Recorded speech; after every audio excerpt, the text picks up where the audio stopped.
2 दिन बाद स्कूल शुरू होने वाले थे। छुट्टियों की वजह से मैं मेरे गांव आया हुआ था।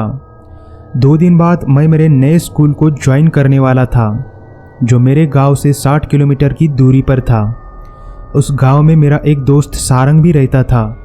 उसे स्कूल में ज्वाइन हुए 6 महीने ही हुए थे और वो उसी गांव में एक रूम में ही रहता था, तो मैं भी अब उसके ही रूम में ज्वाइन होने वाला था। उसने मुझे बताया था कि बस स्टॉप से गांव में आने के लिए 7 किलोमीटर चलकर आना पड़ता है, क्योंकि वहां तक कोई बस नहीं आती थी। मतलब वो 7 किलोमीटर का पूरा रास्ता एकदम कच्चा था, वहां से बस का आना थोड़ा सा मुश्किल था। मेरा नाम प्रयाग है और मैं पेशे से एक टीचर हूँ। खैर, मैंने अपना सारा सामान पैक किया और शाम के 6 बजे मैं उस गांव के लिए निकल पड़ा।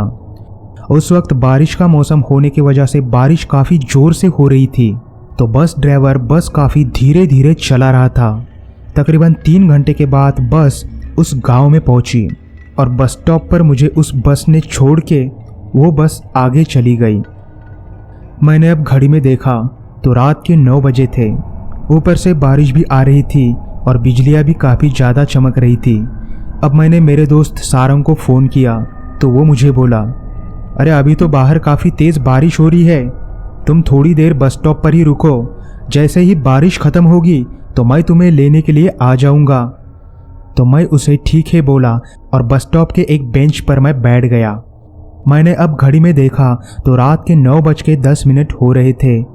अब मैं बारिश रुकने का इंतज़ार कर रहा था, लेकिन बारिश रुकने का नाम ही नहीं ले रही थी। उस वक्त उस घने अंधेरे में उस बस स्टॉप पर मैं अकेला ही बैठा हुआ था।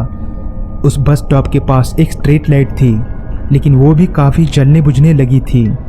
वहाँ बैठे बैठे अब मुझे 1.5 घंटा हो चुका था और अब बारिश भी थोड़ी सी कम होती हुई मुझे नज़र आ रही थी। तो मैंने मेरे दोस्त सारंग को फिर से फ़ोन करके बस स्टॉप पर बुलाया तो वो ठीक है बोला। तकरीबन 45 मिनट बाद वो बस स्टॉप पर पहुंचा और मेरे पास आने के बाद मुझे बोला, अरे प्रयाग, तुझे गांव आने में इतना लेट क्यों हुआ? तो मैं उसे बोला, अरे बारिश की वजह से उस बस ड्राइवर ने बस काफ़ी धीरे धीरे चलाई और वैसे भी उस बस ड्राइवर की कोई गलती नहीं थी, क्योंकि बारिश भी बहुत ज़्यादा हो रही थी। तो वो मुझे ठीक है बोला और फिर मैं जल्दी से उसके बाइक पर पीछे बैठ गया और हम गांव के लिए निकल पड़े। अब रास्ते से जाते जाते हमें थोड़ी सी बारिश भी लग रही थी। मैंने जब घड़ी में देखा तो अब रात के 11:55 हो चुके थे। रास्ता पूरी तरह से कच्चा होने की वजह से सारंग काफ़ी धीरे धीरे बाइक हेडलाइट के सहारे चला रहा था। रास्ते के दोनों साइड में काफ़ी घना अंधेरा था और उस घने अंधेरे में और थोड़ी थोड़ी बारिश में हम दोनों भी गांव की तरफ कुछ बातें किए जा रहे थे। लगभग हम 2 ही किलोमीटर गए होंगे, तभी हेडलाइट की रोशनी में हमें आगे से कुछ लोग आते हुए नजर आए। तो सारंग ने अपनी बाइक और थोड़ी धीरे कर दी और हम दोनों भी गौर से उन लोगों की तरफ देखने लगे। तो वो शायद मैयत थी, क्योंकि उन सब लोगों ने सफ़ेद कपड़े पहने थे और वो एक लाश को लेकर धीरे धीरे हमारी तरफ आ रहे थे। वो लाश सफ़ेद चादर में लिपटी हुई थी, जो हमें हेडलाइट की रोशनी में साफ साफ दिख रही थी। जब वो लोग हमारे तरफ आ रहे थे तो मैंने देखा कि उन सबके चेहरे नीचे झुके हुए थे और वो धीरे धीरे चल रहे थे। ऊपर से हल्की हल्की बारिश और चमकती हुई बिजलियों की वजह से वो काफ़ी डरावने दिख रहे थे।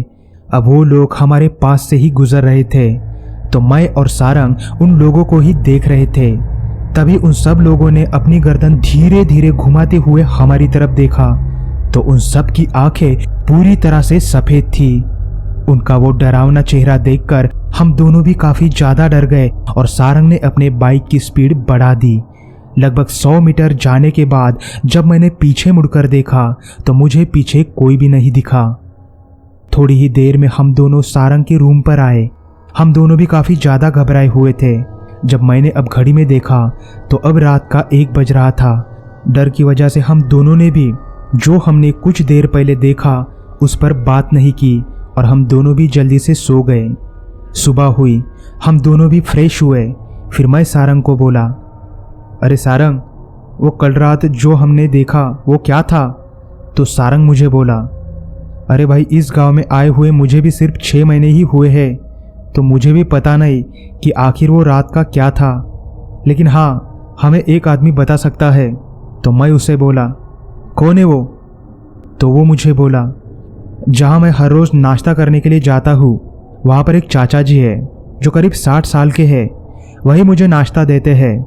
उन्हें शायद इस बारे में पता होगा। तो हम दोनों जल्दी से नाश्ता करने के लिए चले गए।